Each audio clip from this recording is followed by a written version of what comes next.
discuss all this, I'm joined by a great panel. To my right, Stuart Bell, Labour MP for Middlesbrough and a former spokesman on trade and industry. To his right, Peter Taff, General Secretary of the Socialist Party of England and Wales. To my left, Andrew Lillico, Managing Director of Europe Economics and a Conservative columnist. And to his left, Mark Pennington, a Political Fellow at the Institute of Economic Affairs. Welcome to you all.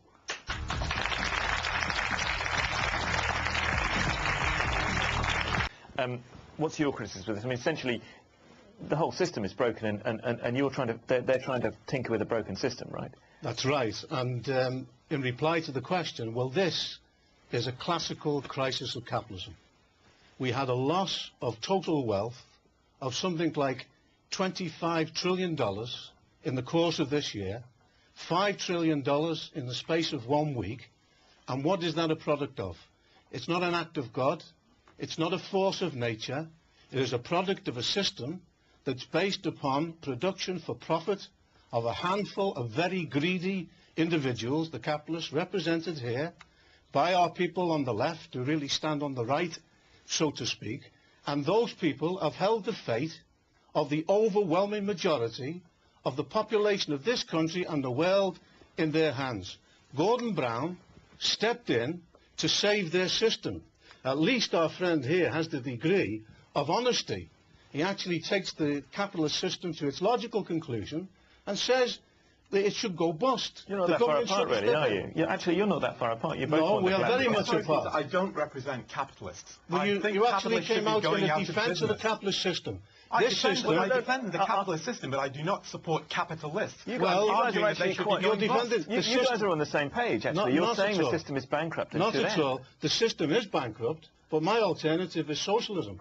Take the power out of the hands of a small cabal of financiers that hold the population of this country, and in the neo-colonial world, 2.6 billion are living on $2 a day. Their fate is going to be immeasurably worse as a result of the system that you base yourselves on. Peter, socialism is the answer here. You must be pretty pleased, though, because in your old militant tendency days, you called for the nationalisation of the banks. You've got what you wanted. You've got the nationalisation of the three of the main banks in Britain. What we have is a partial, inadequate and therefore ineffective nationalisation. The government owns 60% of NatWest and Royal Bank of Scotland. But in my opinion, they should nationalise the whole of the banking system and put it under popular control, not a few bankers or a few top civil servants coming in and actually saving the banks for the people who got us into this mess in the first place. So your complaint nationalise the whole of the banking system and introduce a popular form of control. But we've got some way down the road. You've got NatWest and RBS in majority public ownership. You've got minority stakes in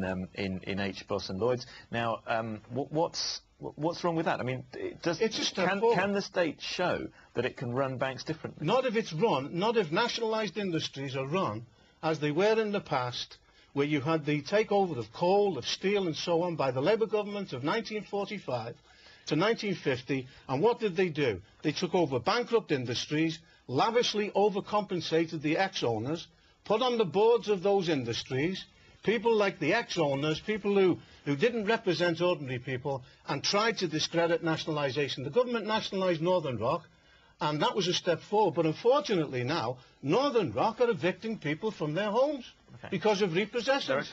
We don't want nationalisation on capitalist principles. We want it on socialist principles with popular control and the involvement of working class people. Okay. Stuart Bell.